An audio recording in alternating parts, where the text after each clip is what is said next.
The Game of Life and How to Play It by Florence Shinn. Chapter 8, Intuition or Guidance. In all thy ways acknowledge him, and he shall direct thy paths. There is nothing too great of accomplishment for the man who knows the power of his word, and who follows his intuitive leads. By the word he starts in action unseen forces, and can rebuild his body or remold his affairs. It is, therefore, of the utmost importance to choose the right words, and the student carefully selects the affirmation he wishes to catapult into the invisible. He knows that God is his supply, and that there is a supply for every demand, and that his spoken word releases this supply. Ask, and ye shall receive. Man must make the first move. Draw nigh to God, and he will draw nigh to you. I have often been asked just how to make a demonstration. I reply, speak the word, and then do not do anything until you get a definite lead. Demand the lead, saying, Infinite Spirit, reveal to me the way. Let me know if there's anything for me to do. The answer will come through intuition, or hunch, a chance remark from someone, or a passage in a book, etc., etc. The answers are sometimes quite startling in their exactness. For example, a woman desired a large sum of money. She spoke the words, Infinite Spirit, open the way for my immediate supply. Let all that is mine by divine right now reach me in great avalanches of abundance. Then she added, give me a definite lead. Let me know if there is anything for me to do. The thought came quickly. Give a certain friend, who had helped her spiritually, $100. She told her friend, who said, wait and get another lead before giving it. So she waited, and that day met a woman who said to her, I gave someone $1 today. It was just as much for me as it would be for you to give someone 100. This was indeed an unmistakable lead, so she knew she was right in giving the $100. It was a gift which proved a great investment, for shortly after that, a large sum of money came to her in a remarkable way. Giving opens the way for receiving. In order to create activity in finances, one should give. Tithing, or giving 1/10 of one's income, is an old Jewish custom and is sure to bring increase. Many of the richest men in the country have been tithers and have never known it to fail as an investment. The 10th part goes forth and returns blessed and multiplied, but the gift or tithe must be given with love and cheerfulness, for God loveth a cheerful giver. Bills should be paid cheerfully. All money should be sent forth fearlessly and with a blessing. This attitude of mind makes man master of money. It is his to obey, and his spoken word then opens vast reservoirs of wealth. Man himself limits his supply by his limited vision. Sometimes the student has a great realization of wealth, but is afraid to act. The vision and action must go hand in hand, as in the case of the man who bought the fur-lined overcoat. A woman came to me asking me to speak the word for a position. So I demanded, Infinite Spirit, open the way for this woman's right position. Never ask for just a position. Ask for the right position, the place already planned in divine mind, as it is the only one that will give satisfaction. I then gave thanks that she had already received, and that it would manifest quickly. Very soon she had 3 positions offered her, 2 in New York and 1 in Palm Beach, and she did not know which one to choose. I said, ask for a definite lead. The time was almost up and was still undecided when one day she telephoned. When I woke up this morning, I could smell Palm Beach. She had been there before and knew its balmy fragrance. I replied, well, if you can smell Palm Beach from here, it's certainly your lead. She accepted the position, and it proved a great success. Often one's lead comes at an unexpected time.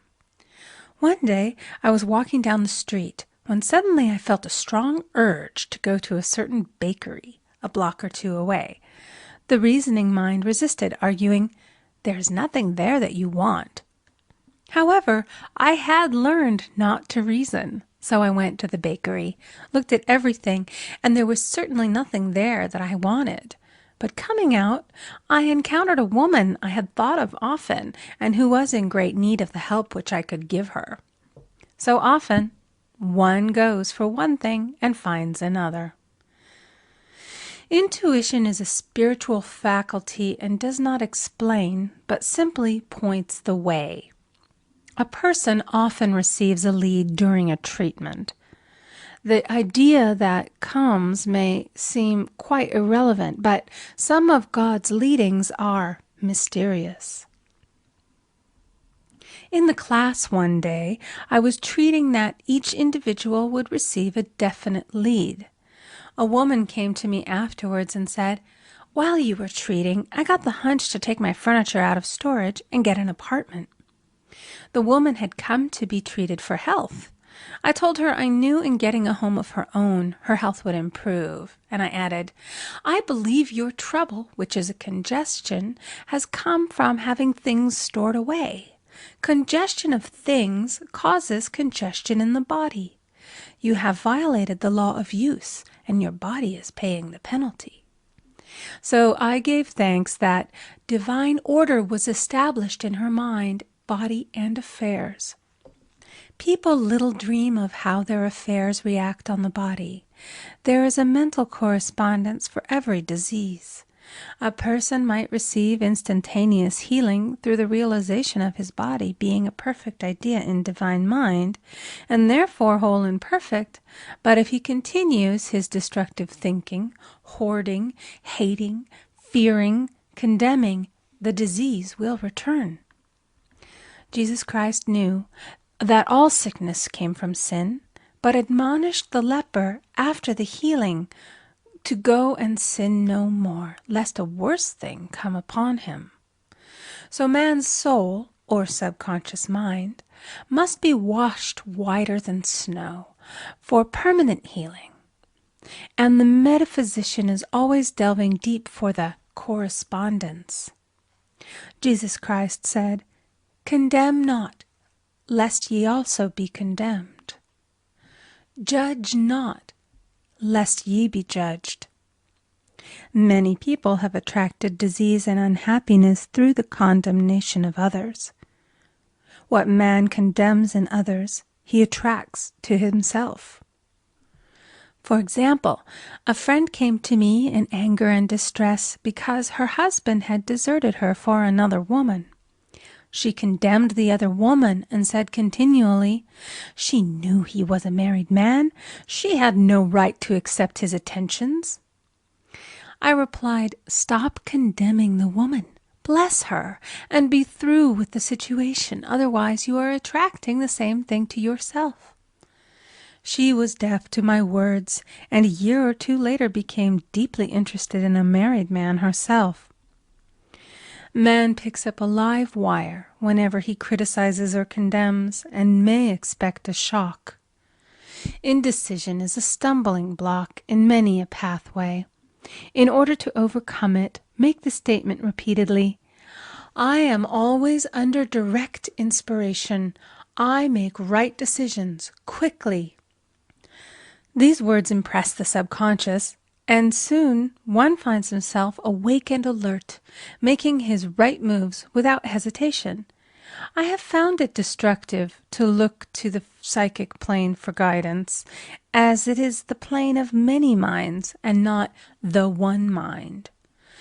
As man opens his mind to subjectivity, he becomes a target for destructive forces. The psychic plane is the result of man's mortal thought and is on the plane of opposites. He may receive either good or bad messages. The science of numbers and the reading of horoscopes keep man down the mental or mortal plane, for they deal only with the karmic path. I know of a man who should have been dead years ago according to his horoscope, but he is alive and a leader of one of the biggest movements in this country for the uplift of humanity. It takes a very strong mind to neutralize a prophecy of evil. The student should declare, "Every false prophecy shall come to naught. Every plan my Father in heaven has not planned shall be dissolved and dissipated. The divine idea now comes to pass." However, if any good message has ever been given one, of coming happiness or wealth, harbor and expect it, and it will manifest sooner or later through the law of expectancy. Man's will should be used to back the universal will. I will that the will of God be done. It is God's will to give every man every righteous desire of his heart, and man's will should be used to hold the perfect vision, without wavering. The prodigal son said, "I will arise and go to my father." It is indeed often an effort of the will to leave the husks and swine of mortal thinking. It is so much easier for the average person to have fear than faith. So faith is an effort of the will. As man becomes spiritually awakened, he recognizes that any external inharmony is the correspondence of mental inharmony. If he stumbles or falls, he may know he is stumbling or falling in consciousness. One day a student was walking along the street, condemning someone in her thoughts. She was saying mentally, "That woman is the most disagreeable woman on earth," when suddenly 3 Boy Scouts rushed around the corner and almost knocked her over. She did not condemn the Boy Scouts, but immediately called on the law of forgiveness and saluted the divinity in the woman. Wisdom's ways are ways of pleasantness, and all her paths are peace. When one has made his demands upon the universal, he must be ready for surprises. Everything may seem to be going wrong, when in reality it is going right. For example, a woman was told that there was no loss in divine mind. Therefore, she could not lose anything which belonged to her. Anything lost would be returned, or she would receive its equivalent. Several years previously, she had lost $2,000. She had loaned the money to a relative during her lifetime, but the relative had died, leaving no mention of it in her will. The woman was resentful and angry, and as she had no written statement of the transaction, she never received the money, so she determined to deny the loss and collect the $2,000 from the Bank of the Universal. She had to begin by forgiving the woman, as resentment and unforgiveness closed the door of this wonderful bank. She made this statement, "I deny loss. There is no loss in divine mind. Therefore, I cannot lose the $2,000 which belong to me by divine right. As one door shuts, another opens."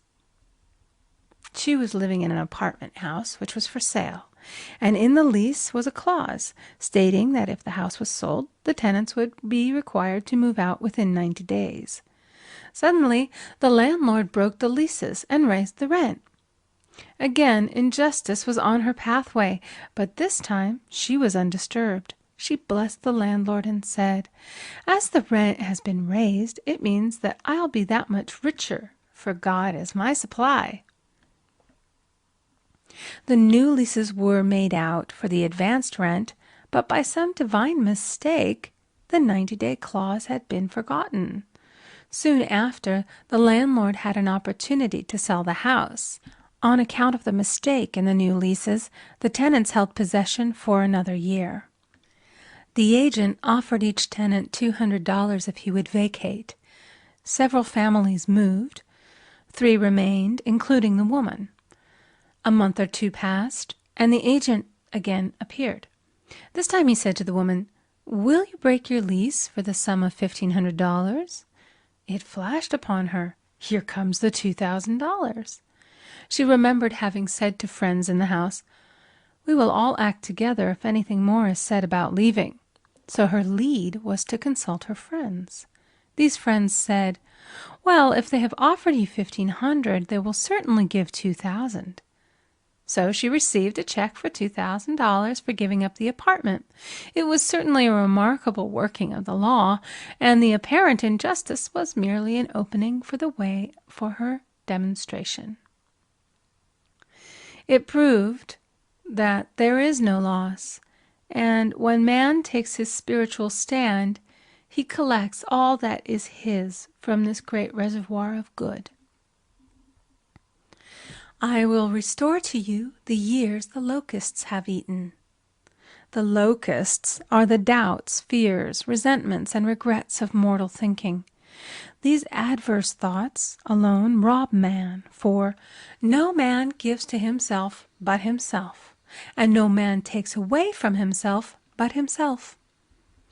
Man is here to prove God and to bear witness to the truth. And he can only prove God by bringing plenty out of lack and justice out of injustice.